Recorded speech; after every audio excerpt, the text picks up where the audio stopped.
Alexandria, Union troops planned to march through the junction on their glorious path to Confederate Richmond. Excited Washingtonians followed the Federal Army carrying picnic baskets for a summer outing while witnessing Union troops put short end to the war. A correspondent for the Boston Transcript described the morning when the Army began their march toward the land o' Dixie. The sun shone brilliantly, and the fresh morning air was highly invigorating. The troops on foot started off as joyfully as if they were bound upon a New England picnic or a clam bake, and not the slightest exhibition of fear or uneasiness, even as to what might possibly be in store for the brave fellows. Untrained Yankee and rebel armies met at a creek named Bull Run, where thousands of Southerners held their ground. Amazed at the number of opposition troops, the Federal Army fled in chaos, running panicked spectators off the roads back to the Union capital. This Confederate victory jolted North and South into realizing it was not to be a 30-day war.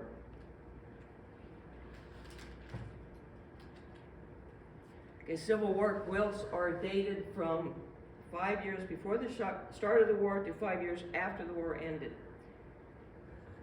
And cotton, of course, was grown in the South, but all the spinning mills, the weaving and printing plants were in the North.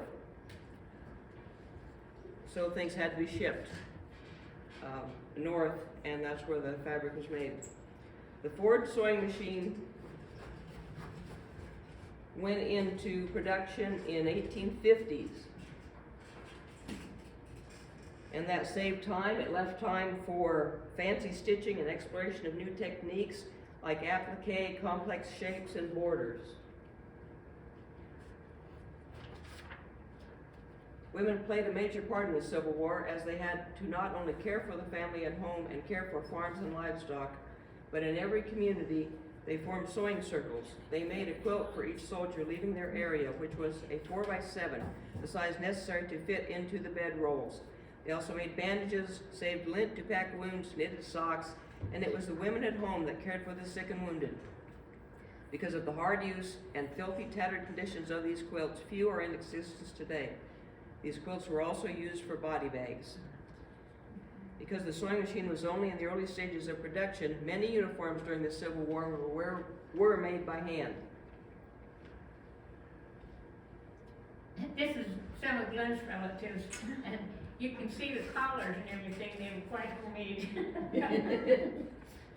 And as Pauline pointed out, there was no uniformity in the uniforms. The ones were double-breasted and the others. Some units sent their soldiers off very well equipped, and some basically no equipment. They were just what they brought with them or whatever. Most flags for the various regiments were also made by hand. They were made from wool, as cotton burned too easily when hit with a shell. And this was called a housewife. And the women fixed these for the men when they went off to war, so they'd have a sewing kit. You can see different sewing machines. There was one there. Here is a white sewing machine and cabinet, so forth. Pretty primitive.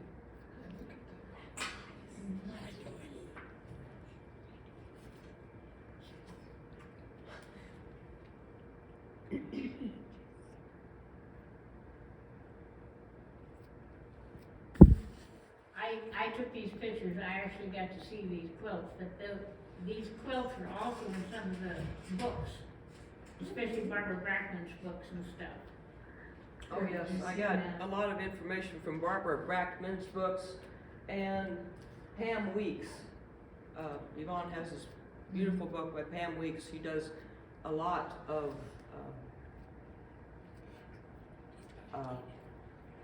and this is not the Texas Star. This is the Union Star. This is before Texas was even part of the Union. Where did you see them at, Yvonne?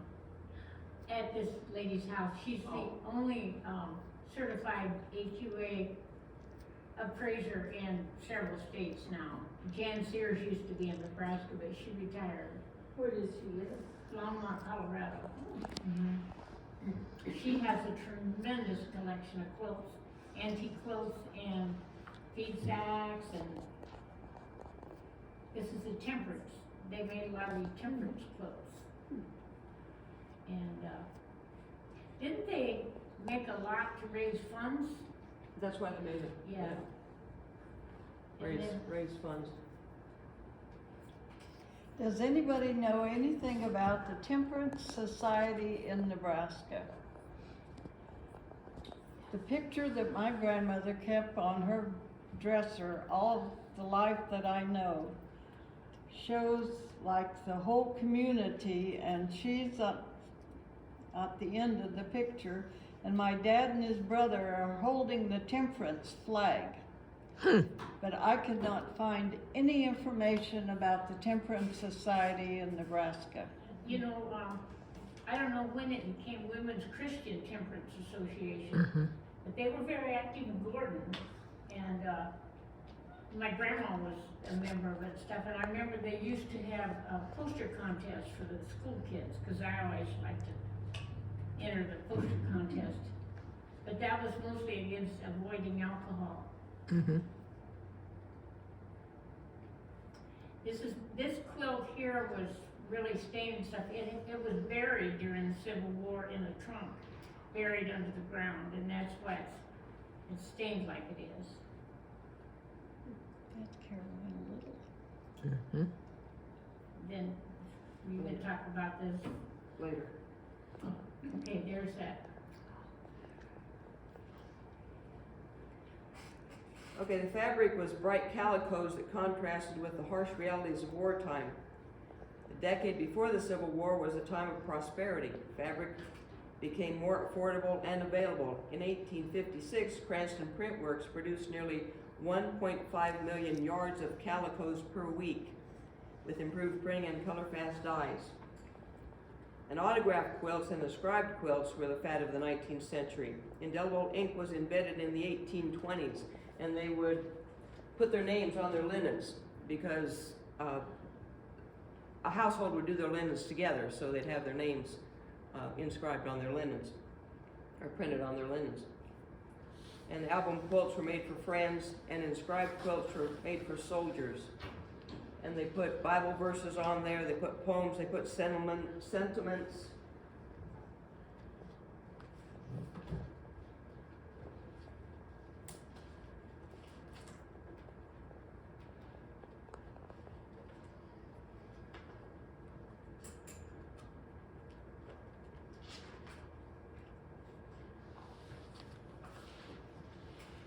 This is an example of an inscribed quilt.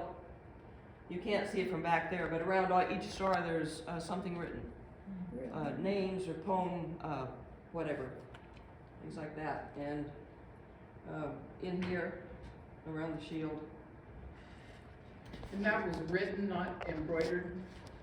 No, when it was, yeah, the indelible ink made it possible that this would be, pretty much permanent. So it saved a lot of time.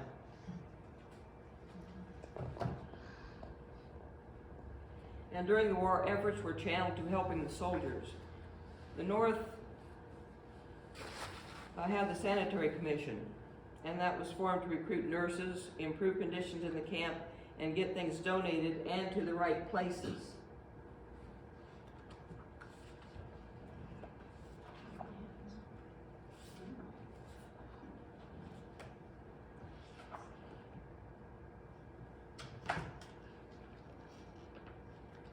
This is a description of the articles they wanted.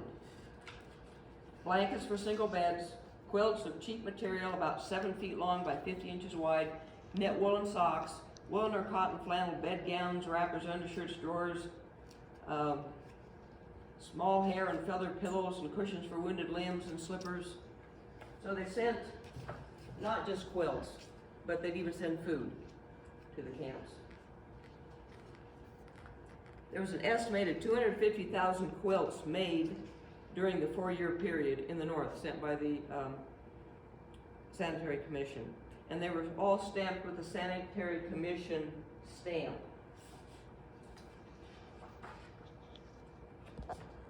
And these are examples. They're vary a little bit, but it's an oval stamp with Sanitary Commission and US in it. And each quilt that went through the Sanitary Commission got this stamp.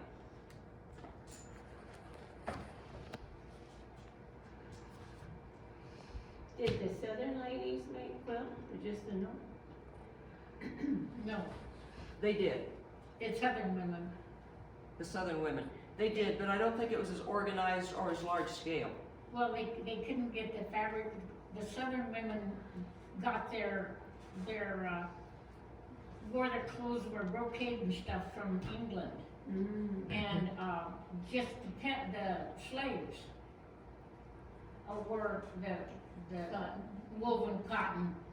And although the cotton was raised in the South, it was milled in the North. And, so, and then they would shut off the ports so they couldn't get any goods in from Europe, the South couldn't. And the most valuable slave was a woman that could sew. Because the Southern women, they didn't know how to sew. They had slaves to do that. And, so there was, they tell that they, even cut a carpet to try to make quilts and stuff.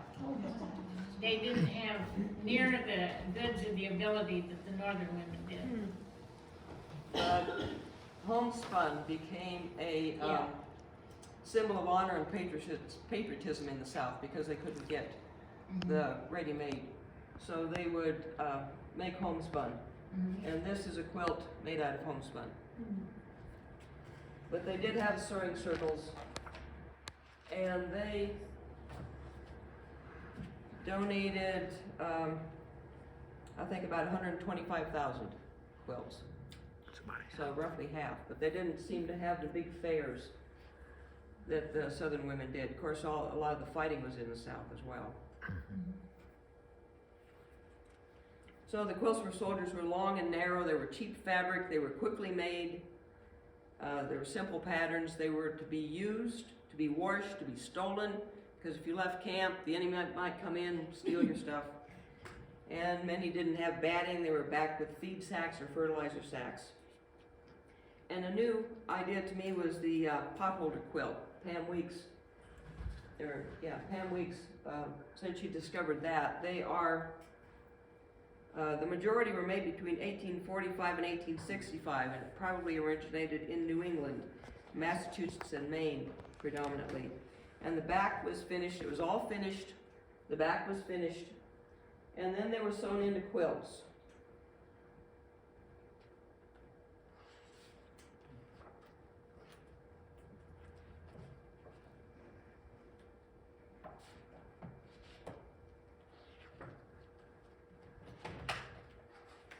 This is an example of a potholder quilt. And if you look closely, there's a partial block up here. And this one, I believe, is in the International Quilt Study Center and Museum in Lincoln. But especially when you look at the back, that's a potholder quilt. Why did they call it a potholder quilt? Well, I don't know that they did so much, but I think Pam Weeks and maybe recently they called that. I don't know. It was made like a potholder, all finished, and then they were stitched together. This is another example, and that's the back. So you can really tell that they were finished, each finished and sewn together.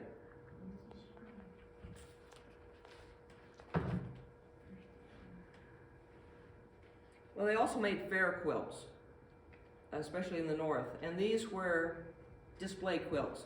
They were made to raise money, bring in spectators and raise money, and fairs were a big event. They decorated a hall, people had booths decorated and so forth.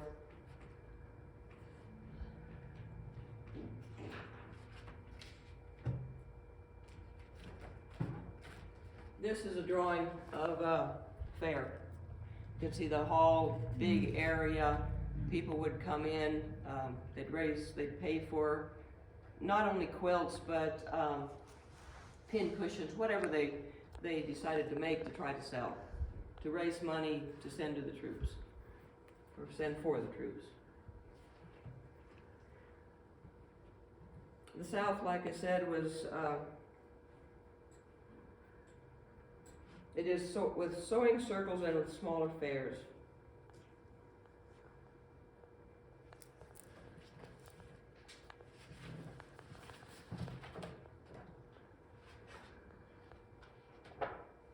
This book I found interesting.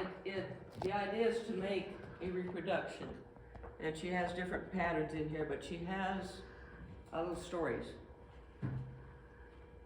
Emma Holmes was 23 when the war began, one of 11 children of a widow in Charleston, South Carolina. She recorded the meetings of various aid societies in her diary. This afternoon, the Ladies Charleston Volunteer Aid Society held a meeting at the SC Hall. 192 ladies were there, and nearly $1,000 collected from subscriptions and donations. 12 managers will cut out the work and distribute it. The ladies all seemed to enjoy seeing their friends as well as the purpose for which they came. A few months later, Emma recorded a report from the Ladies Society for clothing the troops in active service. 2,301 flannel shirts and drawers have been completed. 2 or 3 companies going on have been supplied, and the rest sent to the quartermaster. Friends visited Emma's home to make socks and slippers. Out of the 11 ladies gathered, 8 were knitting stockings, and grandmother showed us a pair of slippers sent her from London just after she was married, when it was the fashion for the ladies to make their own for drawing room wear.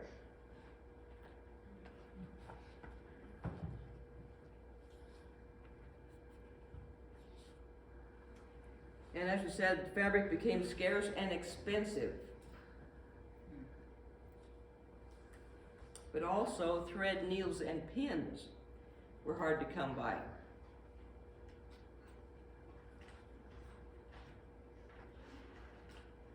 Pre-war cost of 1 yard of calico was 20 cents. But during the war and after the war, it was $20 to $25. We thought it was bad now. And most of the surviving quilts are from the North. Confederate designs were popular and were made. However, after the war, they were not popular. And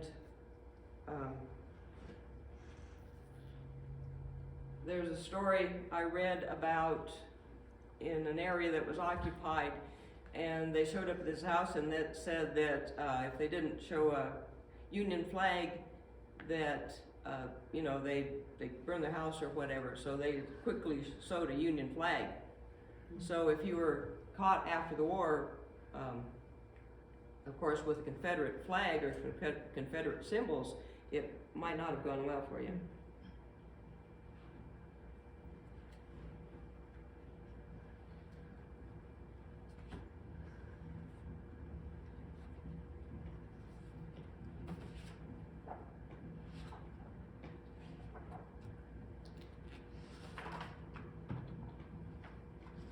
Hawks are predators that keep a hawk eye out for breakfast of smaller birds and rodents, so we can see how their name was appropriated for scavengers during the Civil War. Best known are the Jayhawks or Jayhawkers, who swooped in during the pre-war days of the Kansas Troubles. When the war began, many blamed Jayhawkers for any and all raids. Roxana Cole in North Carolina complained about a Colonel Lee and his Jayhawkers for local depredations. Subsisting on the enemy, they call it, but they don't tell that they take the bread from women and children, for men are long since gone.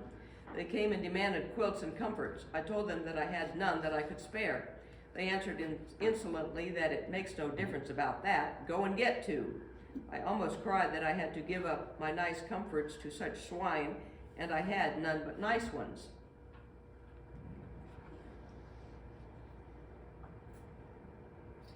I think that's why that one was buried, you know, a lot of them were buried. Oh, sure. Along with the silver and Yeah. That was a beautiful quilt.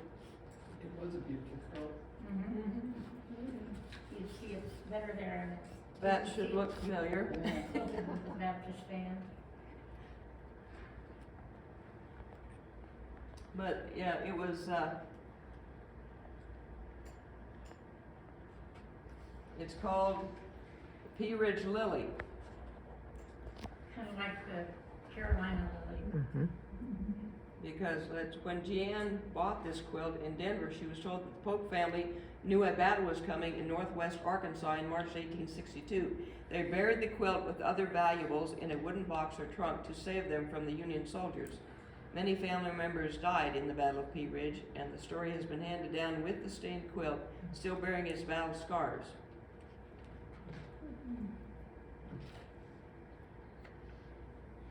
I think Kansas, one of those schools has their ball team or the Jayhawks. The slide Makes you wonder if they know. produced very well, but you could tell it was very well made, and it's quilted with the Baptist fan, which is not fun to quilt. It's really, Liz is able to see it better, but. Yeah, I got a good view here.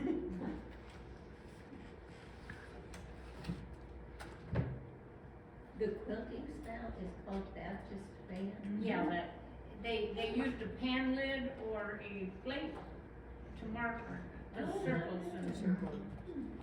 You didn't have the fancy templates.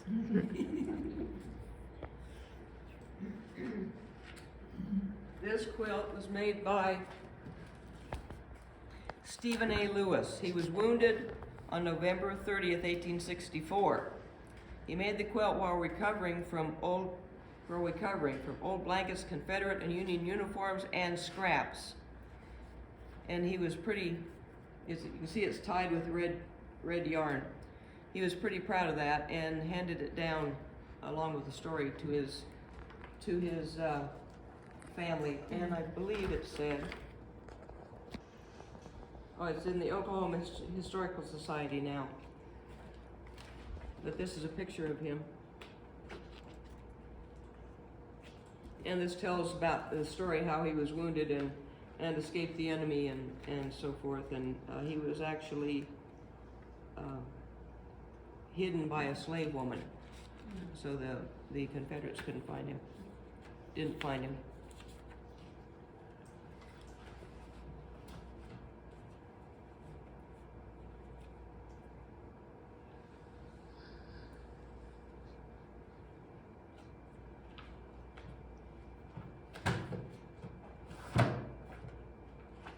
You said that they had that one fair that raised $1,000, and I looked here, $1,000 then would be $18,176.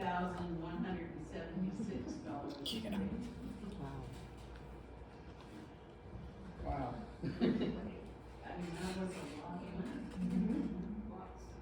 The loss of more than 500,000 men cost many women any chance of marriage. One of the old maids was Jefferson Davis's youngest daughter, Verena Ann, known as Winnie. Born in 1864, she was hailed as the daughter of the Confederacy. In the 1880s, Winnie fell in love with Alfred Wilkinson, completely unsuitable in Confederate orthodoxy. Not only a New Yorker with a mother who was Louisa May Alcott's first cousin, he was also grandson to abolitionist Samuel J. May. After 5 controversial years of engagement, Winnie and Fred broke it off and never saw each other again. Neither ever married. Was the rift due to finances, Winnie's devotion to her father's memory, or the pressure of a romance played out in newspaper headlines and editorials? We decry celebrity obsession as a peculiarity of the modern age, but these lines from the New York Times in 1890 indicate that nothing's new. October 6th. In July came the announcement that the wedding had been postponed until next June at the request of Mrs. Davis. It is now believed that the engagement was broken at that time and that the matter has been kept quiet until now. Mr. Wilkinson was out of town today, but Miss Rebecca Wilkinson was seen and asked if there was any truth in the report. Without asking for any details, the young lady said, "That is entirely a private matter. It is nothing for the public to know about anyway." And this is a mourning quilt. It's in the Holdridge Museum. It was made by an Illinois homesteader from clothing from her fiance. Yvonne knows more about it. Who was killed in the war, so she never married. And, yeah, she'd been engaged to marry, however, her future husband was killed in battle. She made this quilt from his clothing and items in their wedding chest. And it's a log cabin quilt, which is very popular after the war, especially in the North, because it represented the North's beloved Abraham Lincoln, who was born in a log cabin. She never married and mourned her loss until her death. And yeah, this hangs in the story, and I think there's even a picture of her in the museum at Holdridge, Nebraska. And that is a wonderful museum, and they have a wonderful collection of quilts that they exhibit. And I have one that almost like it, that my great-great-grandparents lived in Iowa, and he went off to the Civil War, and she had to stay home and take care of the kids and the farm, and she sewed for people to help raise money to feed her family. And then, like so many, they either were injured or had sickness. He had lung fever, and he was bedfast for 7 years, so she had to take care of him. Plus, she sewed for people, and this was made in 1875, and it's made from scraps from some of her sewing projects. And there you have your log cabin again. He was with the 32nd Iowa, which was the Union. Her brother was killed at Vicksburg, so a lot of families suffered greatly in the Civil War.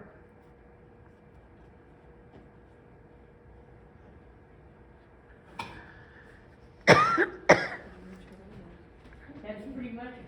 I think I got some more pictures. How long have you Her had and I that? didn't really get together, or we'd have had more pictures, but, How long have you had that quilt, Yvonne? my, third cousin in Canada had it, and they give it to me because I do that program, and she said, you need that for your program. So, it's just been, this is another one of Jean Ann Wright's quilts that was made during the Civil War. And that's another one. Says it was made by Rebecca Phillips Shipley, an excellent quilt. Traveled from Ohio to Iowa, is currently in a museum in Bloomfield, Iowa. She's trying to Well- get back there. I can't. Anyway, that's the end of the show.